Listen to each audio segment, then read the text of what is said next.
Hello, good evening to everyone gathered for this celebration of the Bonnell Foundation, honoring those who have worked so hard to raise support for cystic fibrosis. I'm Francis Collins. Back in 1989, my laboratory, working with another investigator in Toronto, Lapchi Choi, discovered the cause of cystic fibrosis. Just those 3 letters misspelled in a gene that had never been discovered before that turned out to be the main cause of this disorder. Well, that was 35 years ago, and what an amazing ride has happened since then, with the ability to understand how that gene normally works and then how the misspelling causes a problem for its protein product. And now, over many years of hard work supported by the Nat'l Institute of Health, by the Cystic Fibrosis Foundation, and ultimately moving into a biotechnology company, Aurora, which then moved into Vertex. Now we have an amazing outcome, Trikafta, a drug which for 90% of individuals with cystic fibrosis, including Molly and Emily, Laura's 2 daughters, has provided a whole new lease on life, an opportunity to plan for retirement, something that we dreamed would someday happen, and here it is. But we are not done. There's still 10% of those folks with cystic fibrosis for whom this drug does not work, and we have to come up with something to help them too. And furthermore, wouldn't it be great if we could come up with a solution that actually fixed that mutation once and for all, and you didn't have to take a pill every day? That's what's underway right now with something called gene editing.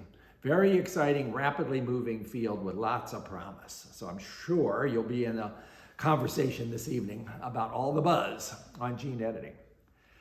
But I gotta tell you, there's another part of this that's not going so well. Medical research in America is in a difficult place.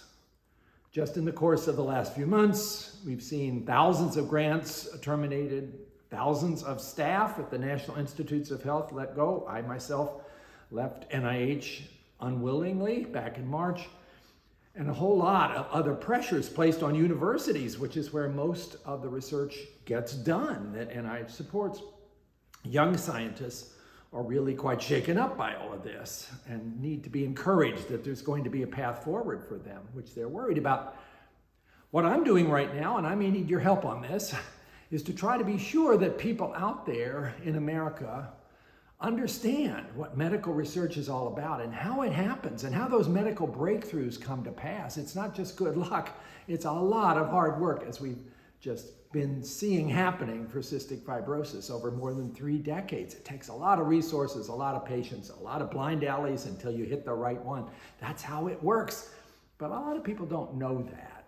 So there's an effort now underway called We Are Living Proof, to put stories out there in front of everyday Americans about how it is that medical research is saving lives and might save theirs.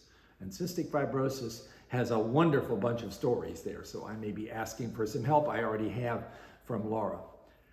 Another thing that I'm involved in as somebody who's both a scientist and a person of faith is an organization called BioLogos, for which I'm the founder and now a senior fellow, that tries to bring together the scientific perspective and the Christian faith perspective. And a new initiative at BioLogos called Science is Good aims to try to be sure that people of faith also see that science can be an answer to prayer when it comes to a difficult situation that needs a new medical advance. So anyway, all those things are happening. You are gathered tonight to celebrate what's already been accomplished and to dream about the next milestones that can be achieved with your help. So I want to wish you all the best for a spectacular evening. Thanks to Laura for having put this all together and for being my friend over all these years. And I wish you an opportunity to reflect on that. And also, by the way, please give generously. There's a cause here that is more important than ever, and it needs your help. Thank you, and God bless.